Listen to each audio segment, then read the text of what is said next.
Bonjour à vous tous et à vous toutes. Alors voici le troisième volet concernant le cerveau reptilien. Le cortex ou néocortex, qui est appelé aussi cerveau noétique, comme si après le déluge, après Noé, vous voyez, il est fortement lié à l'évolution technologique qui a été très rapide, plus vite que l'évolution de nos cerveaux. Il vit avec et pour la société. Il est donc assez évolué, puisque c'est lui qui nous permet de nous adapter à la vie telle qu'elle est actuellement, hein, alors que notre cerveau reptilien assure la survie. Le cerveau reptilien est là depuis plus de 2 millions d'années. Voilà. À l'époque, l'homme se servait uniquement du reptilien, et plus tard de l'Homo erectus s'est servi à peine de son néocortex. Voilà, ce cerveau reptilien qui n'a pas évolué. Donc, comme je disais, il veut nous protéger, mais en même temps, il peut nous détruire si on s'endort au volant. Quand le corps est trop fatigué, il ordonne au cerveau d'arrêter les fonctions du corps, et puis donc on s'endort. Vous voyez, donc, mais si on est au volant, naturellement, c'est dangereux. Voilà, donc c'est un peu ce décalage que nous sommes en train de vivre actuellement. Donc c'est toujours un dilemme entre notre cerveau reptilien qui veut nous maintenir en vie, en continuant à fonctionner comme par le passé antédiluvien, et le néocortex, qui, manipulé par les programmes, nous enferme dans l'illusion des mots et des images. Donc ça, c'est bien important de l'enregistrer. Le néocortex, ou cortex, enregistre les mots et les images. Le cerveau limbique enregistre les émotions. Le reptilien détient le programme de survie. Donc le reptilien fonctionne avec le limbique, mais le néocortex à part. Donc on peut dire que les mots et les images sont dans un endroit et les émotions sont dans un autre. Et entre les deux, il y a une séparation. Donc comme je disais, le mental, via le néocortex, n'a aucune possibilité de modifier le cerveau limbique. Donc nous vivons en groupe, puisque nous avons besoin aussi d'une hiérarchie dans la société. Donc on peut dire que le besoin de vivre en groupe, c'est quelque chose qui est impulsé par le cerveau reptilien, puisque le groupe est censé nous protéger. Par le passé, il nous fallait vivre en groupe et nous adapter à une hiérarchie, un peu comme les chevaux. Quitter le groupe, c'était mourir et, à coup sûr, risquer de se faire manger par un groupe voisin. Chaque individu respectait le chef, qui était le plus fiable, et ne quittait pas le groupe, car cela était essentiel à la survie. Dès qu'un individu désobéissait au groupe ou mettait le groupe en danger, il était banni, il était chassé. Parce que, par exemple, un individu qui va provoquer une bagarre dans le groupe, à l'époque de l'homme des cavernes, naturellement, il y a le sang qui est versé, et le sang qui est versé va attirer les prédateurs, les bêtes qui se nourrissent de sang, etc., donc mettent en danger la sécurité du groupe. Donc à l'époque, c'était ça, la sécurité du groupe privilégiée sur le bien-être individuel. Donc c'est ou t'obéis, ou tu t'en vas. Donc il y avait le chef, le rôle du chef, c'était ça. C'est exactement la même hiérarchie qui existe chez les animaux, où il y a toujours un chef. Donc dans notre société, regardez, par exemple, on a une République française, on a un chef, on a des gens qui obéissent au chef, les ministres et tout, et puis il y a nous en dessous. Donc le tout, c'est de savoir que le chef, normalement, c'est pas celui qui a le néocortex le plus développé, c'est pas celui qui a le cerveau le plus rempli d'informations. Un bon chef, par exemple, pour nous en France, un bon chef, ça serait quelqu'un qui fonctionne vraiment pour assumer le bien-être et la protection du peuple. Donc quelqu'un qui serait connecté à la réalité, à la survie, c'est-à-dire manger, boire, dormir, se protéger, vivre ensemble, en harmonie, sans se battre les uns avec les autres. Donc plus de classe sociale, plus tout ça. Donc un bon chef, voilà, et vraiment, là, à Toykela, on a des chefs qui sont des technocrates, qui ont été formatés par des écoles politiques, des écoles publicitaires, des écoles aussi artistiques, et qui font qu'en fait, ils ont plein d'idées dans la tête qui leur ont été inculquées, qui sont fausses, et qui ne sont pas du tout adaptées à la réalité temporelle, voire actuellement à la survie. Quand on a vécu cette expérience du Covid, hein, là c'était une question de survie. Comment faire pour que l'humanité survive, qu'il n'y ait pas le moins possible de morts, que le troupeau humain ne soit pas mis en danger. Mais ces gens-là, ils avaient quoi? Une technocratie. Alors, naturellement, les scientifiques, tous les gens qui, justement, ne sont pas connectés à la source et qui fonctionnent qu'avec leur cerveau rempli d'informations glanées à droite à gauche par rapport à leurs observations, donc avec leurs petites lunettes, hein, le cerveau gris, les petits gris qu'ils ont dans la tête, bah, automatiquement, bah, naturellement, tout ce qui a été édicté pour la survie, par exemple des Français ou de l'humanité, a été contraint parce que c'était pas du tout adapté aux choses. Alors on nous a proposé par exemple de porter des masques, hein, difficile de respirer avec des masques, de ne plus se rencontrer, donc plus de contact humain. Hein, plus de contact humain, ça met en danger la sécurité de la protection du groupe. Les personnes âgées dans un coin, les enfants dans un coin, les adultes dans un autre, chacun enfermé chez soi, plus de communication émotionnelle. Donc quand notre émotionnel ne fonctionne plus, qu'est-ce qui se passe? Il n'y a plus que notre cerveau qui fonctionne, notre tête. Donc voilà, on passe notre temps derrière la télé à regarder des informations, à se remplir de fausses informations qui créent des mauvaises émotions, qui nous enferment davantage, qui diminuent notre système immunitaire. Hein. Donc en fait, si on voulait, dans le temps, dans les tribus, vous voyez, par exemple, chez les Gaulois, et chez les Celtes, et puis dans les tribus un petit peu autochtones, celui qui était considéré comme le chef était celui qui était le plus fiable à assumer la sécurité et la protection du groupe. Il était responsable, et si jamais il faisait une chose qui mettait en danger le groupe, il était rejeté. On retrouve ça dans l'énergie dont j'ai parlé des fois, les rois fainéants. Le roi fainéant, c'est celui qui est le plus sage, qui est capable, mais il n'a pas intérêt à se tromper parce que automatiquement. Alors que nous, vous voyez, on a à notre gouvernement, en France et dans d'autres pays, des technocrates, des gens qui ont été formatés à l'origine, avec des programmes politiques, la production, la manipulation, la vente. Faut vendre des choses, faut produire parce qu'il y a de plus en plus d'humains, donc faut produire davantage de nourriture, quitte à polluer la planète et quitte à détruire la planète. Actuellement, c'est ce qui se passe. On a une politique gouvernementale, scientifique, qui ne fait que détruire la planète. Et ça, c'est un danger pour l'écosystème et un danger pour l'humanité. Donc actuellement, notre cerveau reptilien est en grosse cogitation, parce que notre cerveau reptilien ne sait plus du tout comment faire pour assumer notre survie individuelle et la survie du groupe. On a envie de quoi? On a envie de se grouper avec des gens, on a envie de vivre en troupeau, on a envie de recréer des petits villages, des éco-villages, mais qui sont dirigés par un chef, quelqu'un qui est vraiment, qui est fiable. Pas quelqu'un qui a des idées plein la tête et des théories, mais quelqu'un qui a, voilà, par exemple, quelqu'un qui a vécu dans la nature, qui sait faire du feu, qui sait construire des cabanes, qui sait pêcher des poissons, qui sait aussi s'occuper de l'agriculture, voilà, couper du bois et tout, celui qui sait faire toutes ces choses de base, des choses basiques, comme on apprenait, comme moi, à mon époque, quand on était enfant, c'est ce qu'on apprenait, hein, c'est les choses de la vie. Bah, à partir de là, ouais, le type il est fiable, hein, il sait faire du feu, il sait construire des cabanes, il sait se protéger, il sait nous protéger des animaux sauvages, il sait faire de la permaculture. Waouh, c'est ça. Bah, c'est le genre de président qu'il nous faudrait. On en est loin.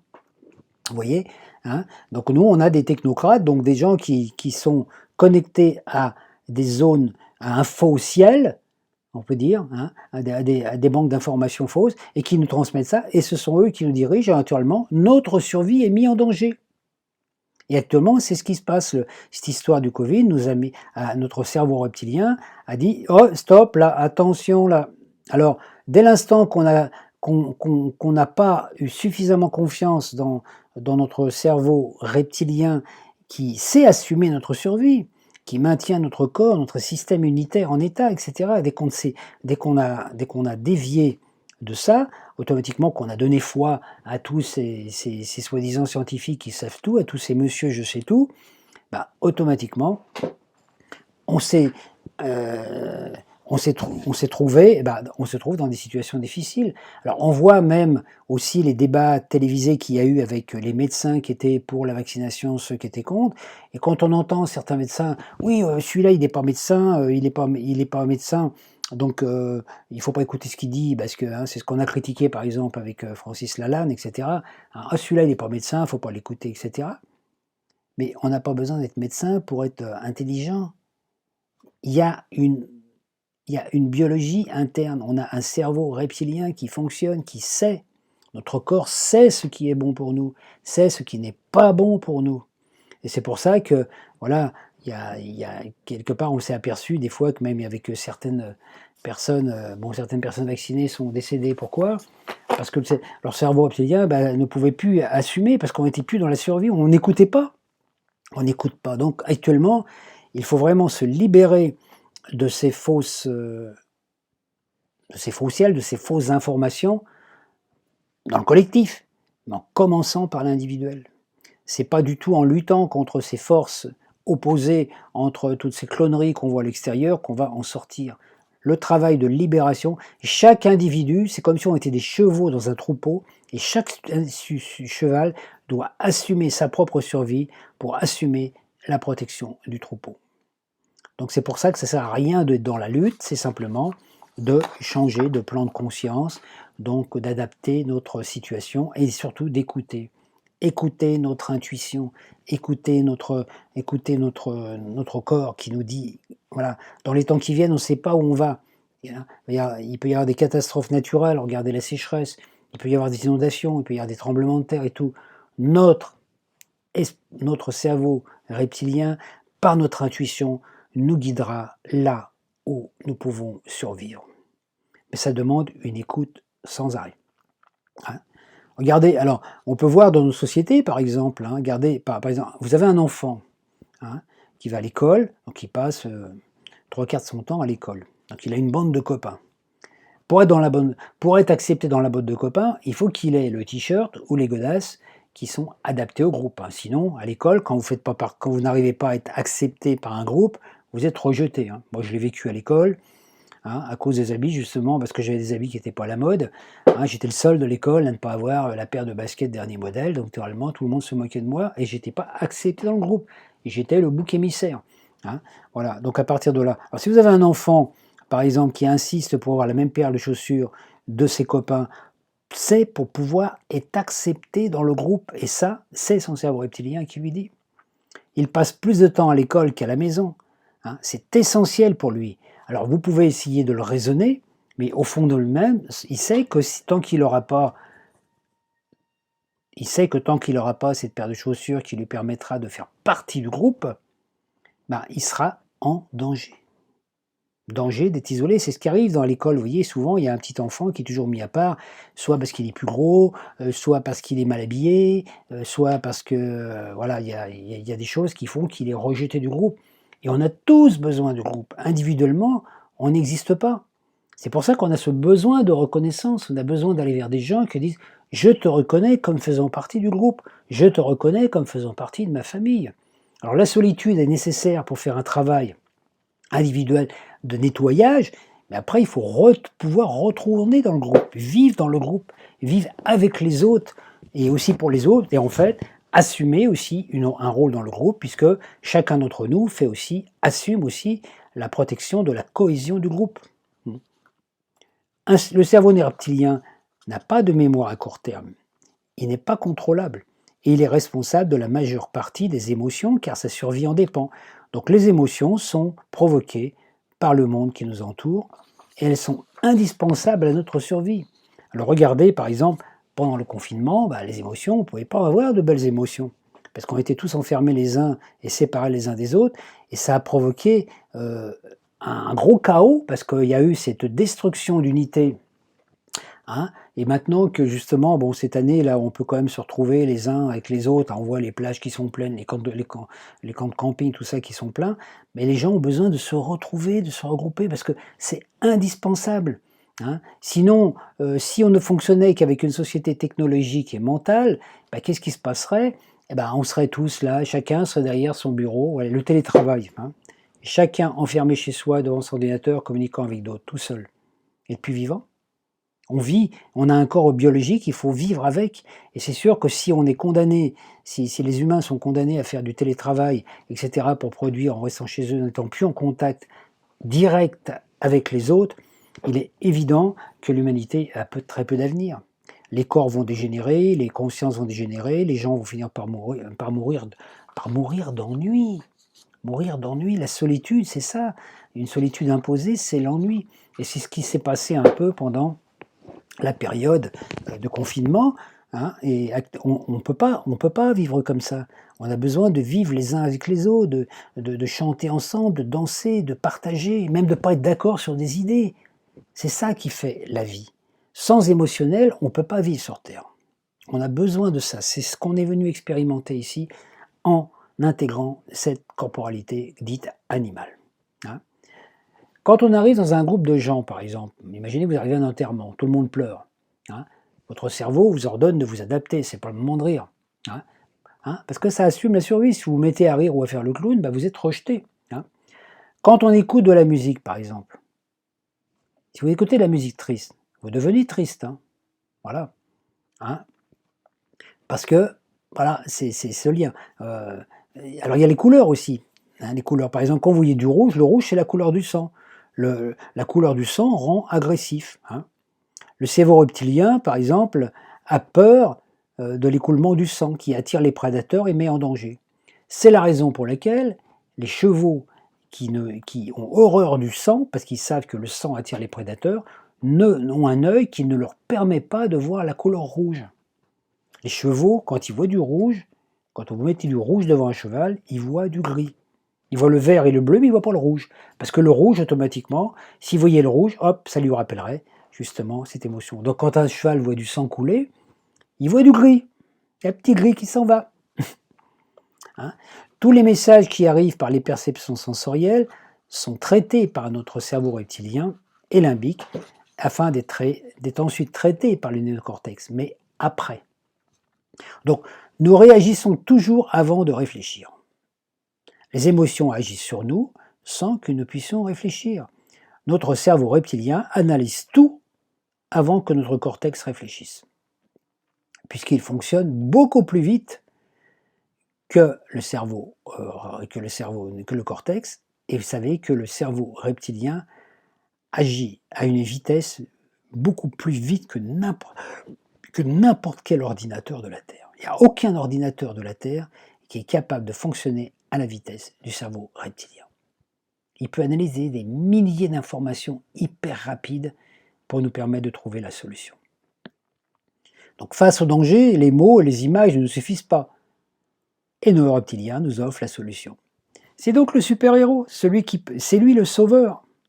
Donc, il faut arrêter de le remettre de côté en disant « ouais, le reptilien, le corps... » Hein, c'est pour ça qu'à un moment, vous voyez aussi, il y a eu cette aberration au niveau religieux, quelque part.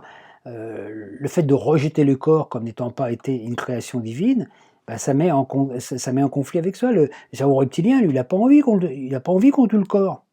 Tuer le corps pour trouver le spirituel, alors qu'on est venu sur Terre, dans un corps, pour expérimenter et vivre une expérience divine à travers un corps animal. Et puis on dit, ah ben non, le corps c'est pas bien, donc on va détruire le corps. Hein, regardez tous les gens qui ont accepté aussi d'être torturés, d'être brûlés, etc. Pour un concept religieux, pour l'image d'un Dieu qui était faux, pour une idée. Aucune idée ne vaut la mort d'un corps humain. Le néocortex réfléchit sur les émotions. Mais c'est le reptilien qui les gère, et nos émotions et ressentis sont provoqués par ce qu'on appelle le langage non verbal, l'observation. Sur 100% de communication entre deux êtres, 10% correspond aux mots et 90% au langage non verbal. Les mots qui sont captés par nos oreilles sont analysés par notre cortex, mais tout le reste, l'intonation est analysée par notre cerveau reptilien et limbique. Ce n'est pas tant le mot que va vous dire une personne, qui va provoquer ou réveiller une émotion en vous. C'est la façon dont il va vous le dire. Hein? Par exemple, on voit ça aussi avec les chevaux, avec les animaux, que ce soit les chevaux ou les chiens. Hein. Si vous dites si votre chien, par exemple, fait quelque chose et que vous voulez le gronder, mais si vous le grondez gentiment, en étant super gentil, avec une petite voix, etc., il s'en fout, il n'entend pas. Par contre, s'il est en train de faire quelque chose qui ne va pas, et puis d'un seul coup, vous dites juste une injonction, mais avec une intonation de colère, les montants, vous n'êtes pas d'accord, le chien, il arrête. Stop! C'est un peu la même chose avec les enfants. Vous voyez? Le langage non verbal est le plus important. Et les animaux captent l'autre langage, captent tout par le langage non verbal. Que ce soit les chevaux, quand vous êtes à côté d'un cheval, toutes vos attitudes, la façon de bouger vos bras, la façon de l'aborder, la façon de l'approcher, la façon de monter dessus, tout lui donne des informations sur qui vous êtes.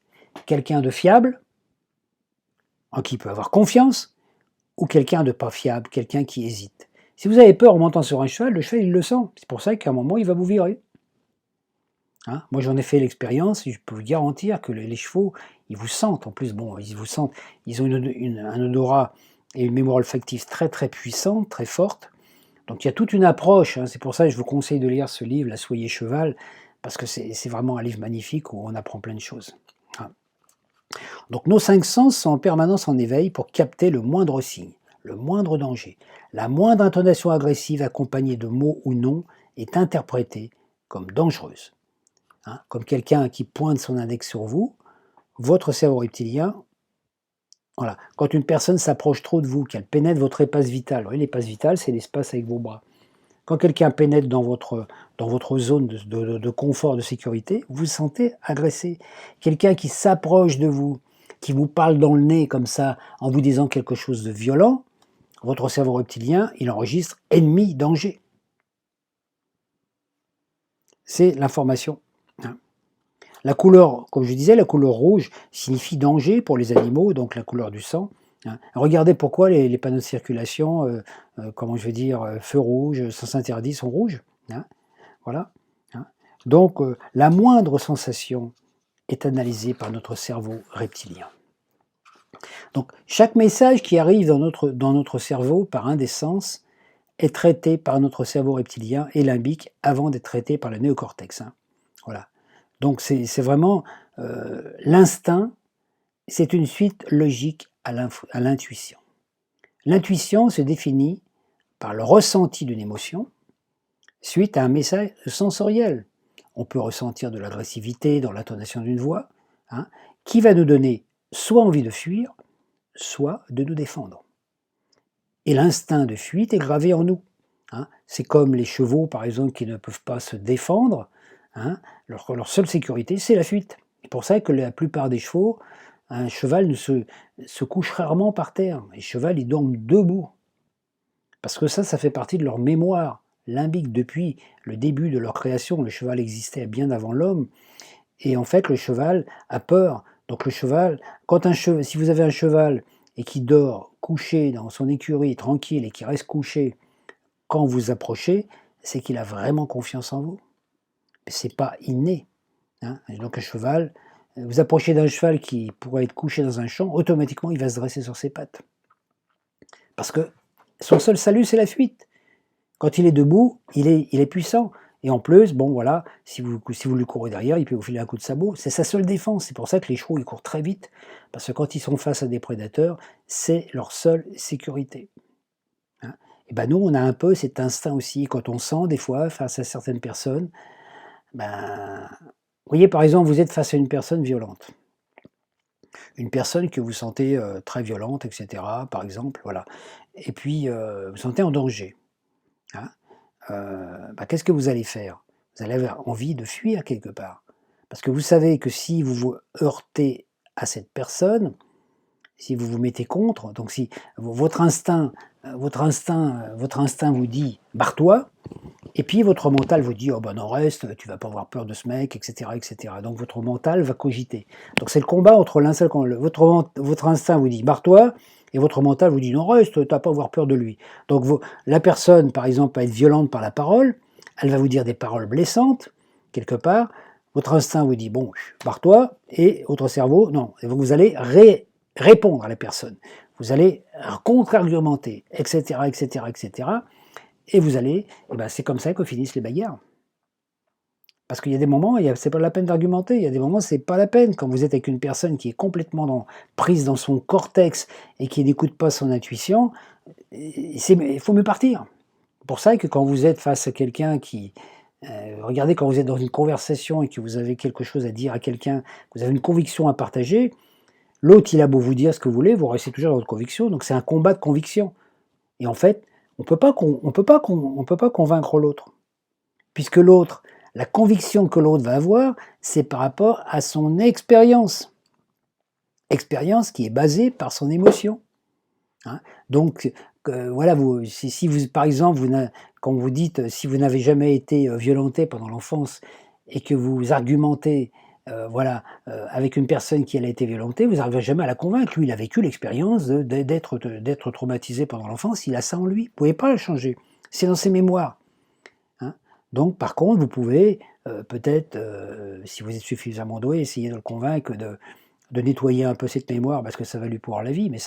Mais vous ne pouvez pas rentrer autrement, vous rentrez dans le conflit. Dès qu'il y a conflit, il y a danger. Donc nous sommes tous interreliés par les mémoires transgénérationnelles qui peuvent provoquer des problèmes dans notre corps.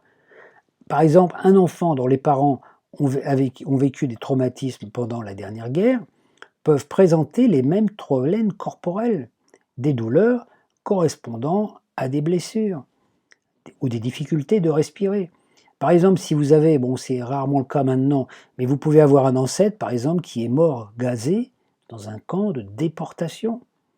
Et comme vous êtes imprégné des mémoires du collectif transgénérationnel, il peut y avoir cette mémoire qui vous a été transmise par un parent, et vous pouvez avoir des problèmes de respiration, voire de l'asthme ou de quelque chose, à cause de cela, parce qu'il y a cette mémoire qui est encore active en vous.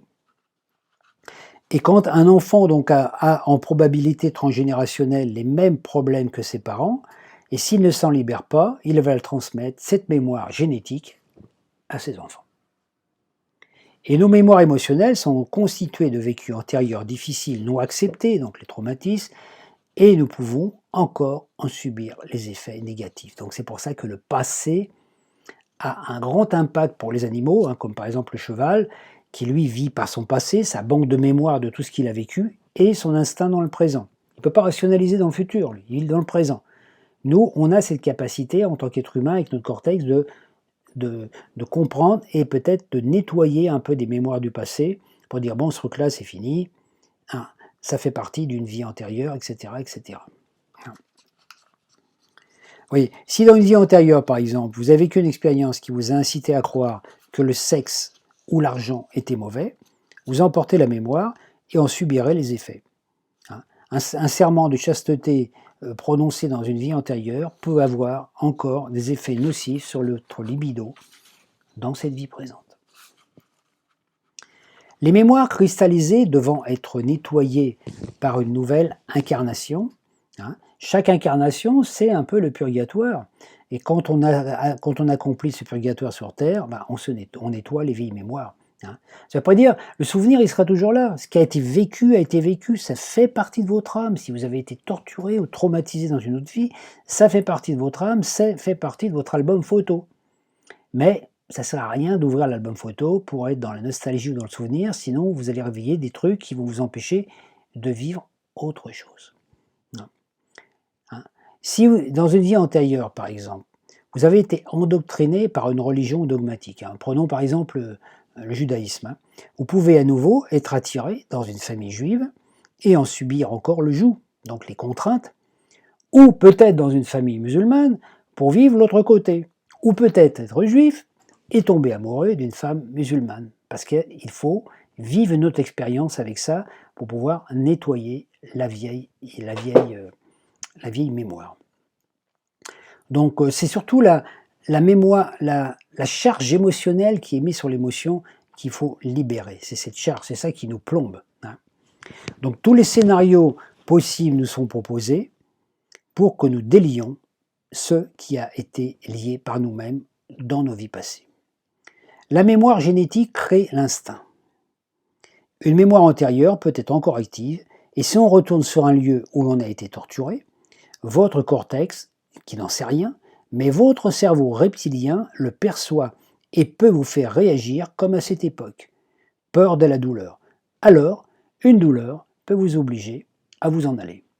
J'ai vécu cette expérience, moi, personnellement, où j'étais en lieu où j'ai vécu un truc dans une vie antérieure, mais je ne le savais pas sur le coup, et mon corps a réagi comme si j'étais vraiment encore déjà à cette époque, à vivre cette chose. Hein. Et puis, sur le coup, moi, je ne comprenais pas, j'ai dit, tiens, pourquoi j'ai mal là, etc. Parce que mon corps me disait, barre-toi, il ne faut pas rester ici, parce qu'il y a une mémoire. Alors, en fait, oui, c'est ça, et en même temps, je pouvais nettoyer la mémoire en étant sur place, donc j'y suis retourné, et en étant conscient du processus, j'ai rendu à la mémoire ce qui a été. Donc j'ai nettoyé le lieu où ça a été, donc j'ai fait un peu une réconciliation. C'est ce qu'on appelle le pardon, le nettoyage. Donc à partir de là, pour donner dans ce lieu, mon corps n'a plus cette information maintenant, puisqu'elle est dans la mémoire passive.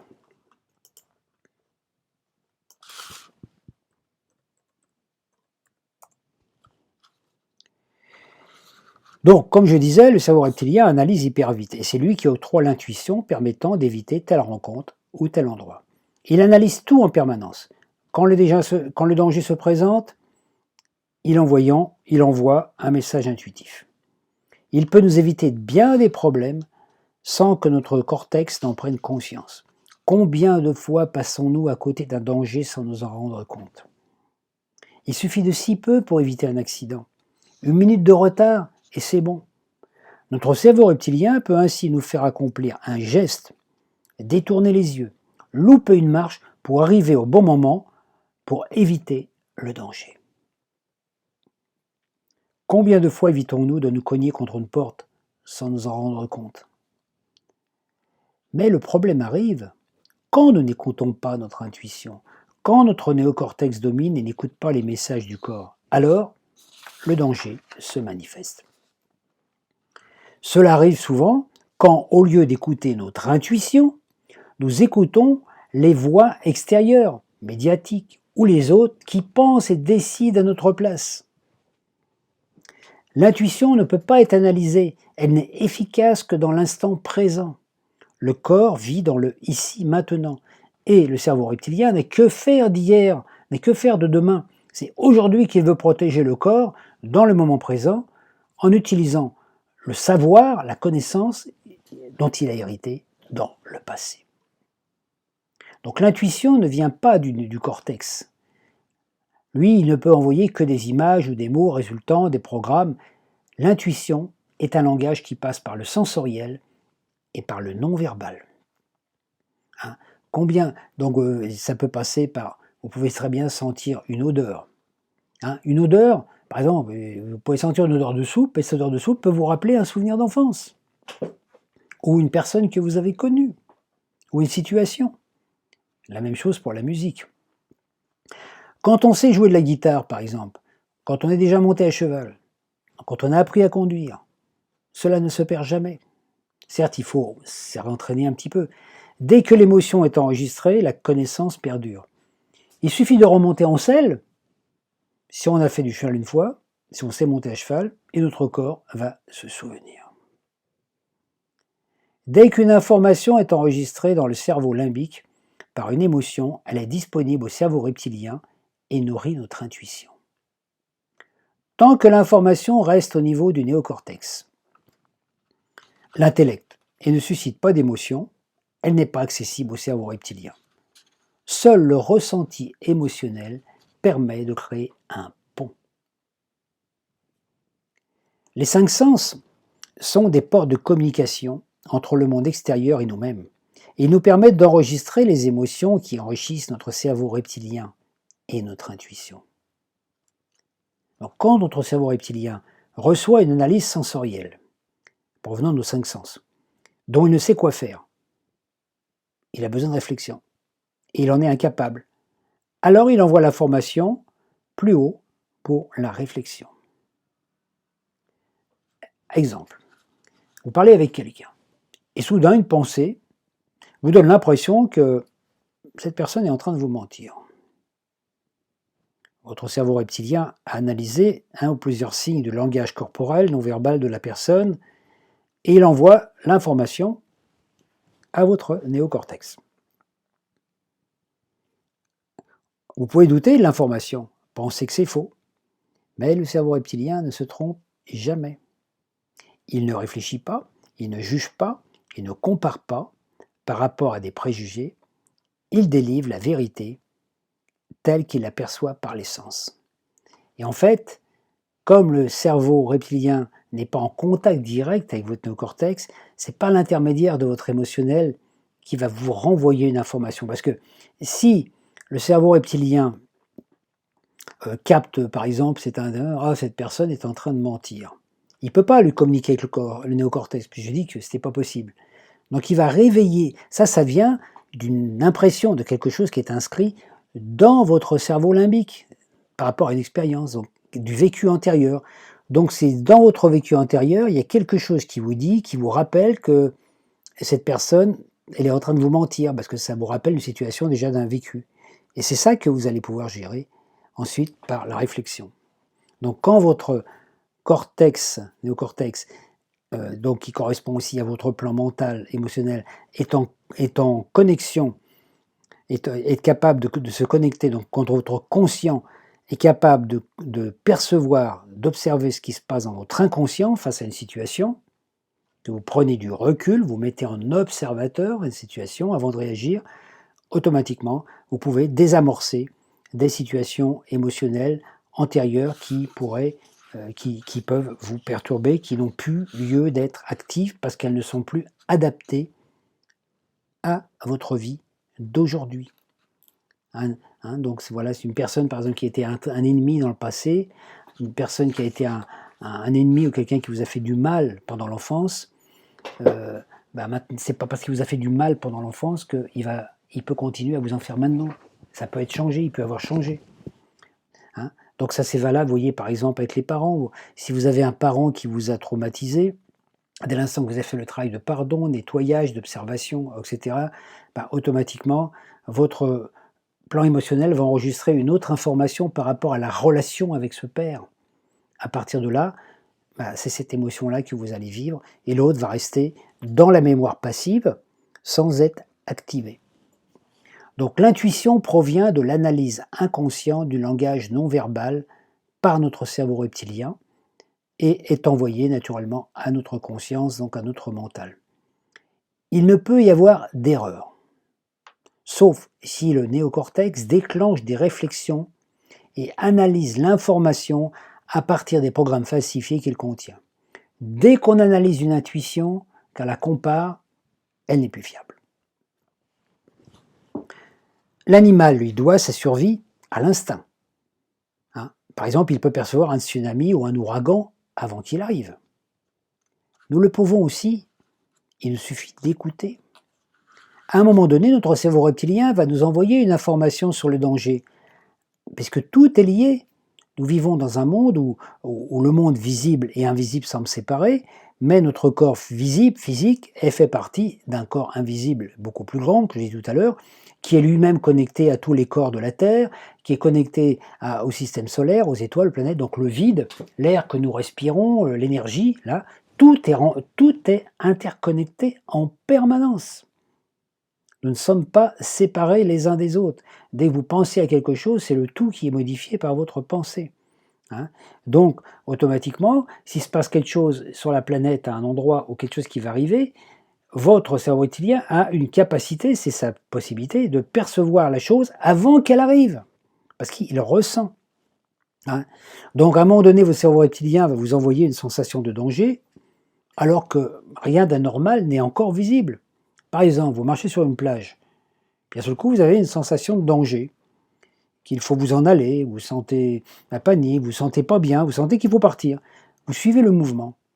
Cela peut vous sauver la vie.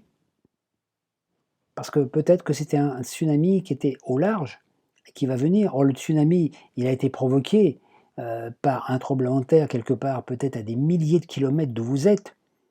Et puis à ce coup, il y a la vague déferlante qui arrive.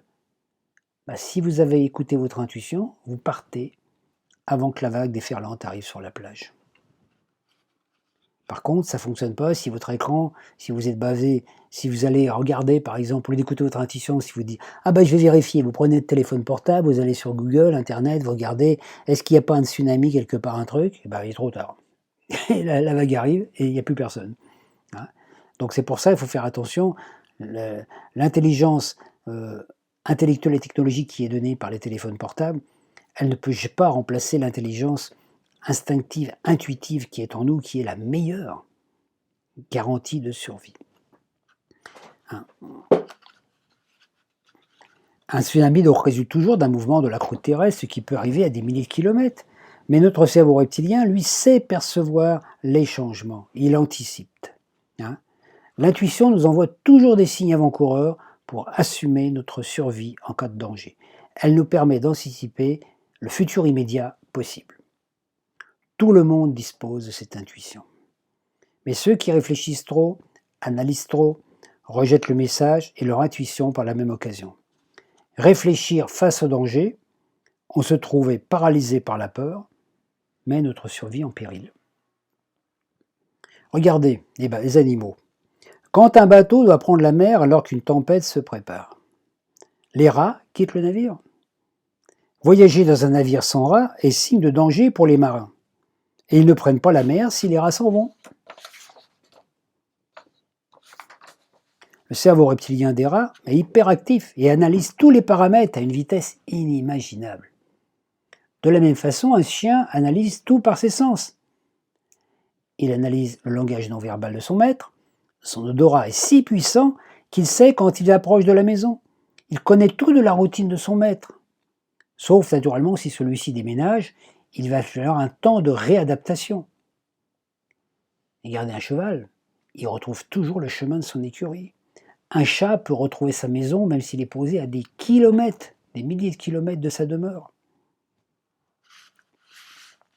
Donc la communication intuitive entre humains et animaux est possible, elle est là, mais elle se produit grâce au langage non verbal, pas l'intellect. Un chien ne peut pas lire dans nos pensées, il a un cortex qui n'est pas suffisamment actif. Il lit notre langage non verbal qui traduit nos pensées, nos émotions, et cela crée une sorte de télépathie. Donc le cerveau reptilien du chien va analyser notre langage non verbal. Il ne fait que cela, il ne réfléchit pas, il nous observe. Hein. S'il réagit parfois à des situations, c'est à cause des images enregistrées dans son cerveau limbique. Hein. Voilà, hein. Un traumatisme, par exemple, un chien qui a été battu va avoir ça dans sa mémoire. Il va falloir faire tout un travail pour justement lui faire ressentir d'autres émotions. C'est à nous d'apprendre à lire le langage non verbal des individus, des animaux. La communication intuitive avec les animaux, la télépathie, ne se réalise pas par des pensées, mais par le langage non verbal. Ce n'est pas le mot que l'on dit au chien qui fait qu'il sait ce qu'on veut qu'il fasse, c'est l'intonation avec laquelle on va le dire. Disputer un chien avec une voix doucereuse, il s'en fout. Le langage non verbal est très effectif avec les enfants. Il suffit d'un regard d'un père pour que l'enfant sache immédiatement qu'il ne faut pas aller plus loin, ou de l'assignation d'un stop. Le mot n'a que peu de valeur en soi. C'est la façon dont il est dit qui va s'exprimer, qui va générer la suite. Donc tous les animaux comprennent ce langage non verbal. Dans la pratique du tantrisme, on rejoint aussi les mêmes choses, le processus, le regard, l'intensité des yeux et tout le reste nous fait ressentir ce que l'autre attend de nous. Chaque sens étant un outil de perception permettant l'intuition, il faut utiliser ces perceptions avec attention. Par exemple, pour la vue, prendre le temps d'observer, de s'arrêter, de regarder les détails. Ça me rappelle une chanson, ça, de Guy Béard. Dans la neige, il y avait deux souliers. Vous voyez cette histoire, des gens qui passent, il y a des souliers dans la neige, il n'y a personne qui les voit jusqu'à temps qu'il y a quelqu'un qui les remarque. Ils étaient là les souliers, pourquoi tout le monde ne les a pas vus? Hein, il y en a qui les rejettent, il y en a qui ne font pas attention. Donc quelque part, hein, voilà, donc on peut faire l'expérience, faites l'expérience, vous essayez une terrasse de café, vous regardez les gens marcher, parler, gesticuler, leur démarche, leur tenue de corps, leur habit, tout est révélateur. sans juger, juste observer. Vous découvrez plein de choses sur les personnes. Hein, comme Emerson disait, la parole d'Emerson, ce grand sage, qui disait « ce que tu es résonne si fort que je n'entends pas ce que tu dis ». La démarche. Regardez les gens quand ils marchent, la façon de mettre les pieds, des gens qui marchent avec les pieds ouverts, des gens qui marchent avec les pieds intérieurs, avec les pieds parallèles. Hein, une personne qui marche avec les pieds ouverts, elle vous dit tout de suite « je suis ouvert ». L'autre qui marche avec les pieds avec les pointes vers l'intérieur, c'est-à-dire que voilà, je suis fermé. Et regardez même aussi, alors ça c'est encore un truc plus flagrant à notre époque, avec les t-shirts et les habits. Les gens y mettent sur leurs t-shirts. Moi une fois j'ai rencontré un monsieur qui me disait, il avait un t-shirt et dessus il y avait écrit, je vous garantis, hein, je suis fermé comme une huître. Eh ben, il était comme ça. Alors imaginez les gens qui mettent des t-shirts avec des têtes de mort, des monstres, les tatouages, toutes ces choses. Toutes ces choses sont révélateurs de qui on pense être par rapport à ses mémoires intérieures. Donc en fait, à notre époque, c'est intéressant de voir, regardez les gens, la façon qu'ils ont de s'habiller. Alors naturellement, quand une personne est en accord avec elle-même, qu'elle est vraiment pas conditionnée par l'extérieur, par exemple au niveau habit, ben elle ne va pas suivre la mode. Hein, que ce soit la mode des robes longues ou des robes courtes, la femme s'en fout, elle va s'habiller avec les robes qui lui vont le mieux, avec lesquelles elle se sent mieux, même si c'est pas la mode. Donc une femme aujourd'hui qui s'habille avec des habits, des robes des années 60, si elle se sent bien là-dedans, va bien, c'est parce qu'elle est dans son élément, c'est bien. Ah mais si on lui dit « Ah bah t'es pas à la mode, t'es habillée ringarde », alors qu'est-ce qu'elle va mettre? Des robes de l'époque, des pantalons qui lui collent aux fesses, qui moulent les fesses, ou peut-être un jogging avec des baskets. Et à partir de là, donc la façon dont s'habillent les gens vous montre à quel point ils sont conditionnés ou non par le système.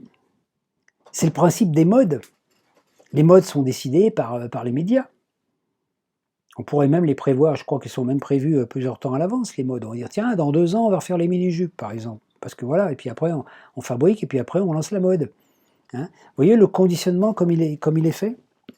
Donc, important de regarder les gens, puis de se regarder soi-même, de se dire, ah tiens, pourquoi est-ce que je mets toujours cette robe qui me plaît pas?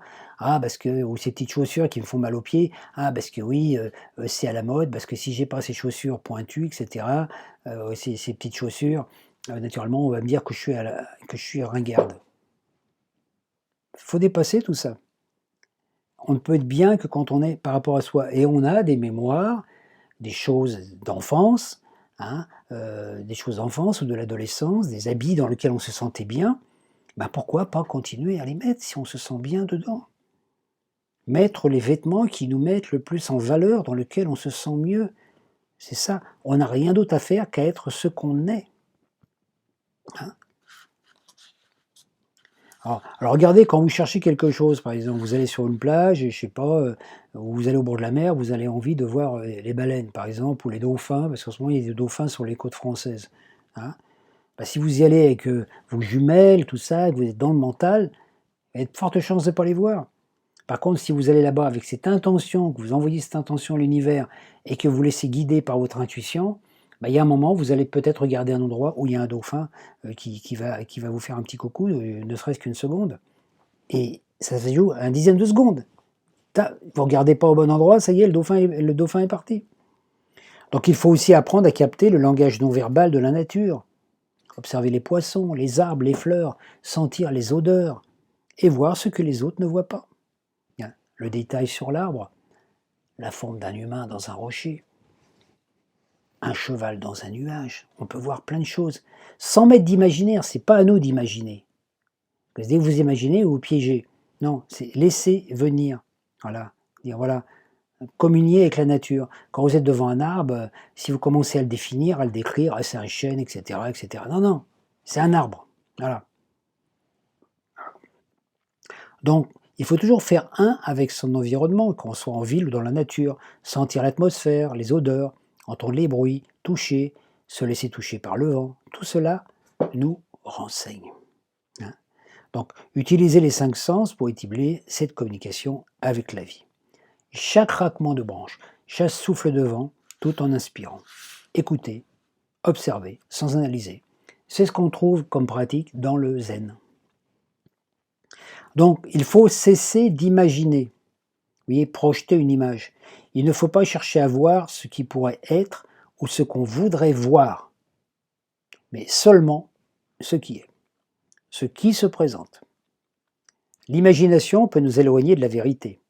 La nature nous montre ce qu'on doit voir, rien de plus. Donc vous voyez, autrement, avec l'imaginaire, après, on veut à tout prix imaginer qu'on voit ceci ou cela, alors que si, par exemple, vous allez dans la nature, et puis d'un seul coup, vous êtes face à un arbre, et puis que dans l'arbre, vous voyez l'image, moi ça m'arrive souvent, par exemple, dans les arbres, de voir l'image de Merlin. Merlin ou un grand sage avec une grande barbe. Mais c'est pas parce que je veux. Je passe devant l'arbre, ce coup, paf, c'est une évidence, voilà. Alors que si j'arrive vers l'arbre et que je veux à tout prix voir Merlin dans l'arbre, bah, je vais imaginer telle branche, etc. Mais ça va pas être du véritable ressenti, ça va être de la création imaginative. L'intuition des 5 sens est bénéfique contre la maladie d'Alzheimer. Elle permet de rester en contact avec le vivant. Et une dernière chose, il faut aussi cesser de trop cogiter, de trop réfléchir. Trop de réflexion perturbe nos analyses sensorielles. On se met à douter, on compare, on cogite. Dès qu'on analyse l'intuition, c'est plus de l'intuition.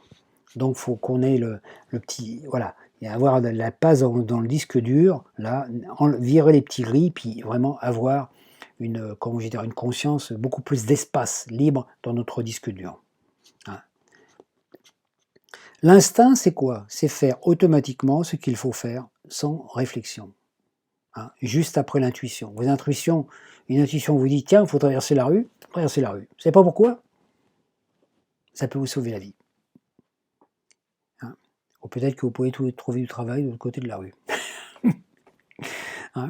Regardez, par exemple, un alpiniste, quand il va en montagne, un alpiniste chevronné, un guide de montagne, il sait, quand il arrive à un endroit, il connaît la nature, il connaît la nature des pierres, il sait que telle pierre est friable, que tel endroit, il ne faut pas y passer, etc. Il va vous emmener, voilà. Donc voilà, lui, il va savoir ça.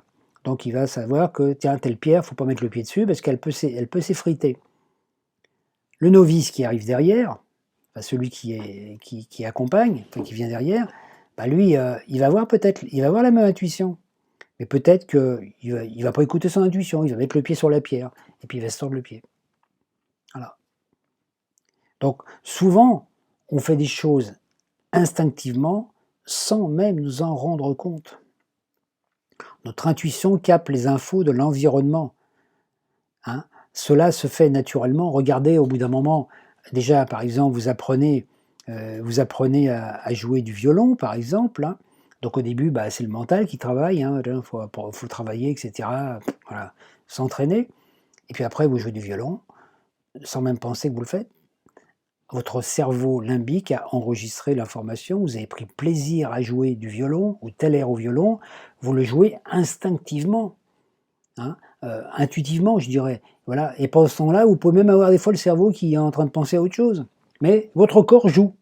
Votre corps, il joue du violon. Instinctivement. Quand une chose est acquise, elle le demeure. Donc on a ces choses acquises dans cette vie présente et dans ces vies passées. Donc vous pouvez, si vous avez été un violoniste chevronné dans le passé, il peut y avoir un moment dans votre vie présente où vous entendez un air de musique qui va réveiller en vous cette mémoire que vous avez été un violoniste dans le passé. Vous n'allez pas vous rappeler la situation, tiens, j'ai été violoniste dans le passé. Non, pas, ça c'est une image. La sensation, votre corps dit, peut-être que vous avez envie de prendre le violon, puis de jouer, puis apercevoir que vous savez jouer sans avoir appris. Oh là là. Alors, l'intuition évite bien des problèmes. Par exemple, si vous déambulez dans une gorge de montagne étroite, puis à ce coup, vous sentez qu'il ne faut pas passer par là. Voilà. Vous avez entendu un bruit ou un craquement, quelque chose vous dit, non, il ne faut pas que je passe là, il faut que je passe là. Vous allez passer à droite, par exemple, d'un arbre au lieu de passer à gauche, et ça va peut-être vous éviter d'avoir une pierre qui vous tombe sur la tête ou un arbre qui s'écroule sur vous. À chaque instant, il y a cette protection intuitive qui est là. Et ça, c'est le plus important, surtout dans l'époque actuelle. Donc ça ne sert à rien de réfléchir sur les 5 sens, d'analyser, écouter. décrypter le message non verbal de ce que l'environnement vous donne. C'est ainsi que dans les temps actuels, il importe de retourner vers le centre de soi-même. Voyez, retourner vers ce truc, écouter le message verbal du corps, le message non verbal du corps, je dirais. Écoutez ce que la nature vous dit, ce que le ciel vous dit, ce que les étoiles vous disent, simplement être là. Donc écoutez plus ce que vous êtes, écoutez votre cerveau reptilien et limbique qui va vous guider pour le mieux-être de vous, puisque son but c'est justement de vous maintenir en état de santé, tout en étant reconnecté à des vraies valeurs sur d'autres plans. Donc voilà, le but c'est d'être vraiment un petit peu comme un autochtone, comme un être sauvage qui vit avec la nature, vous voyez, qui sait vivre, qui sait aller à l'essentiel, mais qui a déconnecté sa conscience, qui a nettoyé sa conscience de tout l'amas, comment je vais dire, d'informations faussées qui sont données par le collectif pour pouvoir atteindre les autres plans. Donc à partir de là, vous captez des informations qui viennent directement du soleil et des étoiles, et ça va agir naturellement sur votre conscience humaine, sur votre cerveau, et à partir de là, votre cortex va servir uniquement de, comment je vais dire, de transmetteur. C'est-à-dire vous allez recevoir les informations du soleil, hein, sans pollution, les véritables informations de la source, vibratoirement. Elles vont être captées par votre hémisphère droit, transmises à l'hémisphère gauche, et puis automatiquement, ça va vous donner envie, par exemple, de vivre. Vous allez avoir une idée, vous allez vouloir la mettre en place, vous allez avoir le désir de la réaliser, vous allez la réaliser, ça va créer une émotion, et cette émotion va s'enregistrer dans votre cerveau limbique. Et votre cerveau reptilien, là, a cette nouvelle information comme chose. Donc à partir de là, il va pouvoir, on peut dire, évoluer, parce qu'il va avoir à sa portée des nouvelles informations qu'il n'avait pas avant. Donc à partir de là, ça va être, il va avoir une nouvelle banque de données. C'est comme ça que le cerveau reptilien va pouvoir se libérer des vieux implants qui faisaient qu'il était prisonnier. Le cerveau reptilien, dans un premier temps, il est prisonnier des mémoires du passé, hein, puisqu'il est connecté au cerveau limbique. Hein. À partir de là, si votre cerveau limbique est enrichi avec d'autres informations, votre reptilien va avoir d'autres informations. Et petit à petit, vous allez pouvoir adapter votre vie terrestre, votre façon de vivre et de penser, tout en étant en connexion et en harmonie avec l'univers et avec la vie ici et maintenant, au XXIe siècle, sur Terre, dans l'endroit où vous vivez. Voilà, donc j'ai terminé mon exposé par rapport à ça. J'espère que toutes ces informations vous aideront. Ça demande à écouter, à cogiter, je sais, mais c'est vraiment...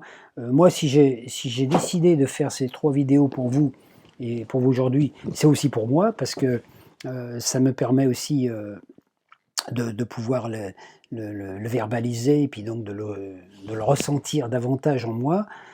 C'est justement dans le but qu'on est dans une période où on doit utiliser nos facultés pour ouvrir notre conscience. Ça demande des efforts. Alors tout le temps qui est passé à cogiter sur ces choses, normalement on ne le passe pas à faire d'autres choses, mais on peut dire chacun a ses choix, et moi j'ai choisi ça, donc j'ai choisi de me nourrir de ça.